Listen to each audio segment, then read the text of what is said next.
पश्चिम बंगाल से बड़ी खबर। आजादी के बाद अब तक का सबसे बड़ा वोटिंग रिकॉर्ड बन चुका है।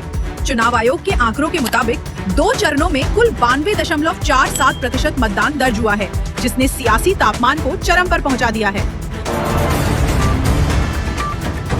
दूसरे चरण में 7 जिलों की 142 सीटों पर 91.66% वोटिंग हुई।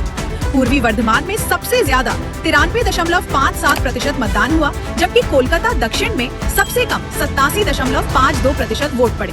दिलचस्प बात ये है कि इस बार महिलाओं ने पुरुषों से ज्यादा मतदान किया। 93.24% महिलाओं ने वोट डाला, जबकि पुरुषों का आंकड़ा 91.74% रहा। अब इस रिकॉर्ड वोटिंग को लेकर सियासत भी तेज हो गई है। मुख्यमंत्री ममता बनर्जी ने 200 सीटों पर जीत का दावा करते हुए बीजेपी पर बड़ा हमला बोला। उन्होंने कहा कि केंद्र सरकार और एजेंसियां चुनाव में दखल दे रही हैं और केंद्रीय बल एजेंट की तरह काम कर रहे हैं।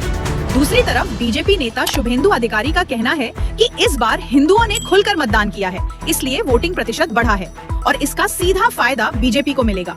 उन्होंने दावा किया कि बीजेपी 180 से ज्यादा सीट जीतकर सरकार बनाएगी और भवानीपुर सीट से ममता बनर्जी की हार भी तय है।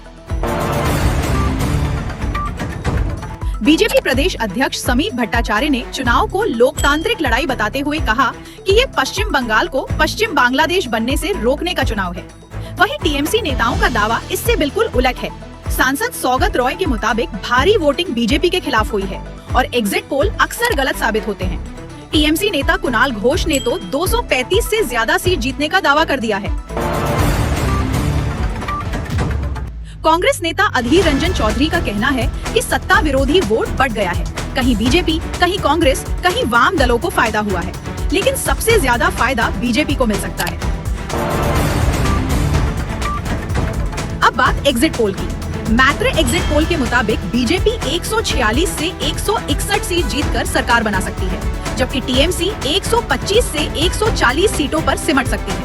अन्य दलों को 6 से 10 सीट मिलने का अनुमान है। साउथ बंगाल में बीजेपी को 80 से 90 सीटें मिल सकती हैं, जबकि नॉर्थ बंगाल में 54 सीटों पर बढ़त का अनुमान है। असम से भी बीजेपी के लिए अच्छी खबर। एग्जिट पोल के मुताबिक बीजेपी गठबंधन 85 से 95 सीटों के साथ सरकार की हैट्रिक लगा सकता है। तमिलनाडु में डीएमके गठबंधन की वापसी तय मानी जा रही है, जहां उसे 122 से 132 सीटें मिल सकती हैं। केरल में इस बार सत्ता परिवर्तन के संकेत हैं, जहां कांग्रेस गठबंधन को बढ़त मिलती दिख रही है।